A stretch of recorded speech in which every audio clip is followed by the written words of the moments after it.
Impact, c'est le podcast qui met à l'honneur les travaux de chercheuses et chercheurs du laboratoire de sciences sociales Pacte à Grenoble.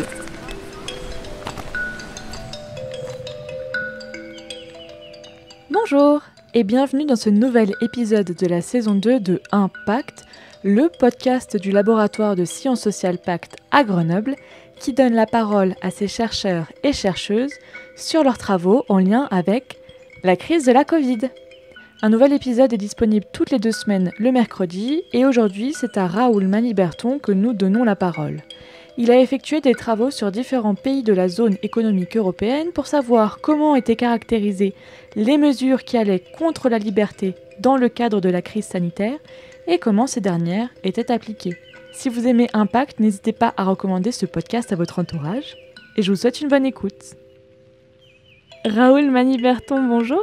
Bonjour. Et merci beaucoup d'être avec nous aujourd'hui depuis les Pays-Bas, je crois. Vous êtes dans le nord, hein, il me semble. Dans le nord, à Groningen. Oui. Bon, alors date du 6 avril où nous, en France, il neige. J'espère qu'il ne neige pas chez vous. Il grêle. Alors, vous êtes professeur des universités, chercheur au laboratoire Pacte, membre de l'équipe de recherche gouvernance, et votre travail est orienté sur les questions de démocratie, d'immigration et de citoyenneté.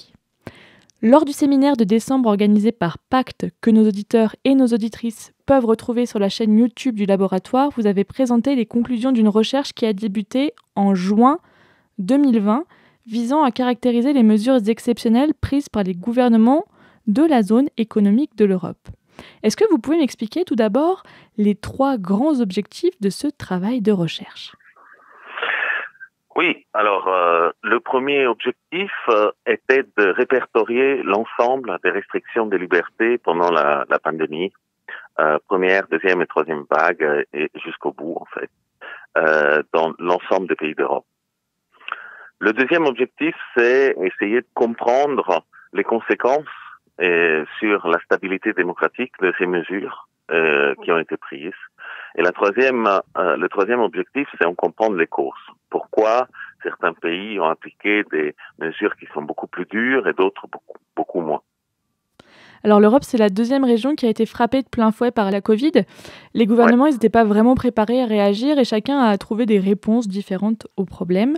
Avec votre équipe de recherche, vous avez regardé ces prises de décision par le prisme de 2 grands indicateurs qui sont les mesures de limitation de liberté et les mesures sur l'application de ces limitations de la liberté. Est-ce que vous pouvez nous en dire un peu plus ? Oui, alors la restriction de liberté concerne essentiellement le droit, c'est-à-dire lorsque on fait l'état d'urgence, par exemple, on a la possibilité de empêcher les personnes de sortir ou d'appliquer un couvre-feu ou contraindre de mettre des masques. Tout ça, c'est des limitations des libertés fondamentales qu'on prend qu'en situation de crise et qui se font à travers l'appareil législatif qui peut être ordonnance, décret ou loi selon les pays. Mais une fois qu'on a répertorié ces ensembles de mesures, il faut aussi aller voir en fait l'application de ces mesures. L'application elle-même peut être plus ou moins dure. Elle peut requérir simplement les instruments usuels ou faire l'objet aussi d'instruments exceptionnels, comme par exemple utiliser l'armée ou multiplier les forces de police, etc. On a aussi les amendes, très souvent, qui sont présentes dans certains pays en cas de non-respect des législations, et ces amendes peuvent être massives ou alors peuvent être données au compte-gouttes. Donc, l'application des mesures est très importante pour comprendre aussi le degré de sévérité. Et est-ce qu'on peut savoir un peu comment est-ce que ces mesures sont appliquées ? Parce qu'il me semble que c'est une étude qui va courir sur 2 ans. Est-ce que vous avez déjà des conclusions, des résultats au bout de 6 mois d'études ? Oui. On a les premiers résultats, oui, parce que à fur et à mesure, on affine nos mesures. Et donc, on va dire, on a les résultats qui sont sortis sur nos mesures les plus grossières. Donc, c'est des résultats préliminaires. Mais les résultats sont intéressants dans le sens où ils montrent que le niveau de sévérité des mesures n'est pas relié au niveau de gravité de la crise. Et de manière générale, elle n'est pas reliée non plus à des situations qui sont conjoncturelles. Par exemple, l'idéologie du parti au gouvernement.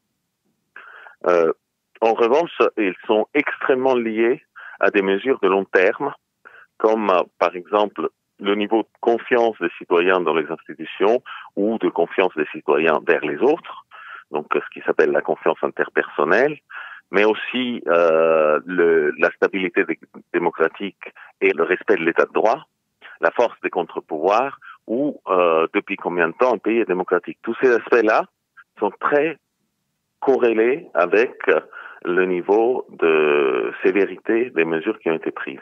À chaque fois, les pays les moins stables démocratiquement prennent des mesures les plus sévères. Alors, ce que j'entends du coup, c'est qu'on pouvait prévoir finalement les mesures qui allaient être prises par certains gouvernements, puisque c'est quand même du long terme de savoir si un pays est démocratiquement stable ou pas. C'est ça. Exactement, vous avez tout compris. En fait, d'après les résultats qu'on a, il y a 20 ans, on pouvait dire, voilà, quand il y aura une crise, voilà les pays qui vont appliquer des mesures plus restrictives.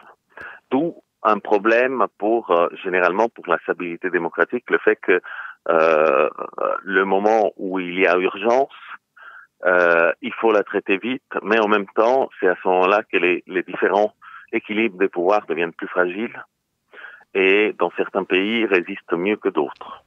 D'accord. Et est-ce que c'est la première fois qu'une telle étude prend effet ou pas sur autant de pays? Parce qu'il me semble qu'à terme, vous voulez toucher les 32 pays concernés, qui sont les 32 pays de la zone économique européenne?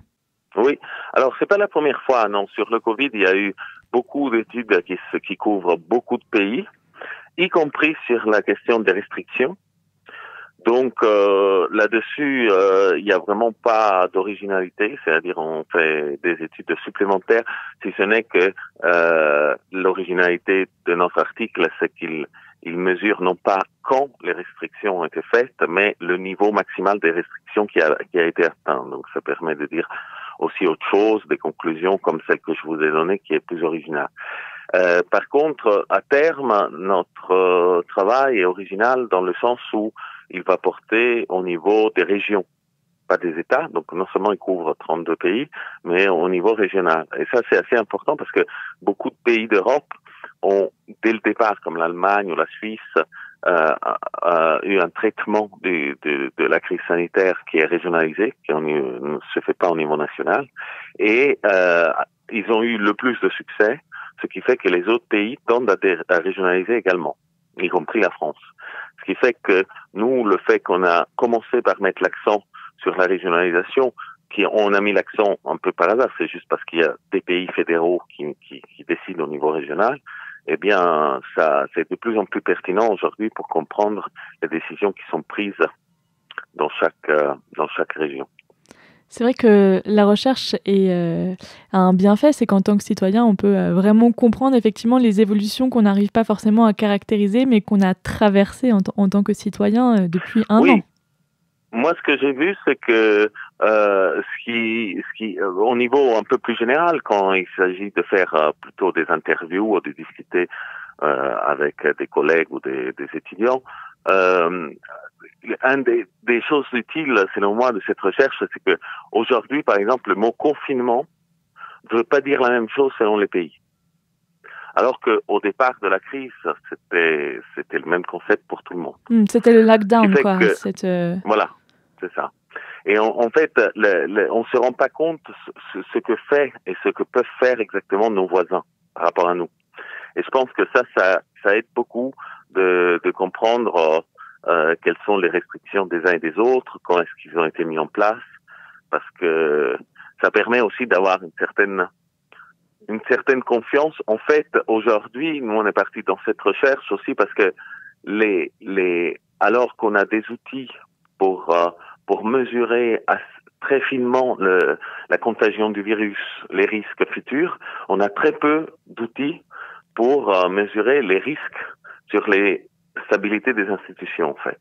C'est vrai que si c'est un trade-off, c'est-à-dire que il faut faire attention aux deux aspects de la chose, le fait de connaître beaucoup mieux un des deux aspects va pousser parfois à faire des mesures qui sont inutilement restrictives.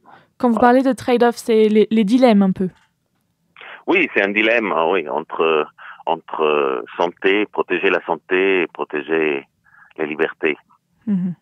Et justement, vous parliez de méthodes et d'outils. Quelles sont les méthodes de recherche et quelles bases de données vous avez utilisées pour justement cartographier la diversité des réponses politiques prises lors de la crise de la Covid? Eh bien, très concrètement, on a des personnes qui travaillent dans chaque pays et donc collectent dans leur coin tous les lois, décrets, ordonnances, etc. qui sortent chaque jour. Donc, on a une base de données qui couvre tous les jours dans chaque région. Et par ailleurs, aussi l'application des mesures qui est beaucoup plus difficile à avoir quotidiennement, mais ça permet d'avoir des indices de temps en temps sur l'évolution de l'application des mesures. Donc, en fait, vous devez imaginer une énorme base, disons que par exemple Excel, dans lequel chaque ligne, c'est un jour dans une région, par exemple Auvergne-Rhône-Alpes, et dans un pays. Et ce jour-là, on va noter la loi qui sort, le type de restriction qui est fait. Donc quand on fait ça, on doit aussi coder pour que les choses puissent être comparables. Et donc on a toute une série de codes, par exemple la restriction des libertés de mouvement, en kilomètres, on a les fermetures des écoles ou des bars. À chaque fois qu'on a quelque chose comme ça, on code selon le codage qu'on a choisi, par exemple sur restriction des bars. Donc on sait à peu près à chaque fois quand une telle décision est prise. Mm-hmm. Naturellement, il y a des fois où c'est assez difficile parce que la comparaison est pas évidente. Donc il y a des mesures qui sont très importantes dans certains pays et négligeables dans d'autres. Donc c'est tout le problème de trouver des codes qui s'adaptent bien au contexte européen. Et on imagine bien la rigueur que ça doit demander dans votre travail quotidien. Pour terminer cet entretien, vous ne couperez pas, Raoul, à cette question fil rouge pour la 2e saison de Impact. Comment est-ce que la crise de la Covid elle a bouleversé votre manière de travailler et finalement d'aborder vos recherches en sciences sociales? Alors, elle n'a pas tellement bouleversé. La manière de travailler, je dirais que elle était déjà un peu annoncée puisque j'étais quelqu'un avant qui travaillait beaucoup dans le bureau, dans son bureau à Sciences Po Grenoble. Depuis, j'ai eu, disons, un couple.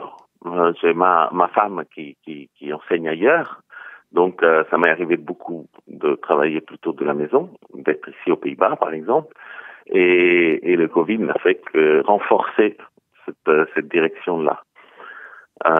Donc ça n'a pas affecté. Par ailleurs, je travaille beaucoup sur des données qui sont quantitatives, donc je fais pas de recherche de terrain, donc si là-dessus il n'a pas non plus affecté mes recherches. Donc disons je suis en train de traverser indemne cette crise aussi bien d'un point de vue sanitaire que d'un point de vue professionnel. Mais enfin, ce qui a affecté le plus, c'est voir les collègues affectés. D'accord, j'entends bien. Voilà. Merci beaucoup Raoul Mani-Berton d'avoir été avec nous aujourd'hui depuis les Pays-Bas. Eh bien de rien, et merci à vous. Je rappelle que vous êtes professeur des universités, chercheur au laboratoire Pacte, membre de l'équipe de recherche gouvernance, et qu'aujourd'hui on a parlé de votre dernière recherche qui a débuté en juin 2020 et qui vise à caractériser les mesures exceptionnelles prises par les différents gouvernements de la zone économique de l'Europe. Eh bien, merci. Impact saison 2, épisode 5 avec Raoul Mani-Berton, c'est déjà terminé pour aujourd'hui. Si vous avez aimé cet épisode et tous les autres, n'hésitez pas à nous mettre 5 étoiles et un commentaire sur Apple Podcast. Tous les épisodes d'Impact saison 1 et saison 2 sont disponibles sur Acast, Apple Podcast, Spotify et YouTube. N'hésitez pas à partager le lien autour de vous. À très vite dans Impact, le podcast du laboratoire de sciences sociales Pacte à Grenoble, qui donne la parole à ses chercheurs et chercheuses.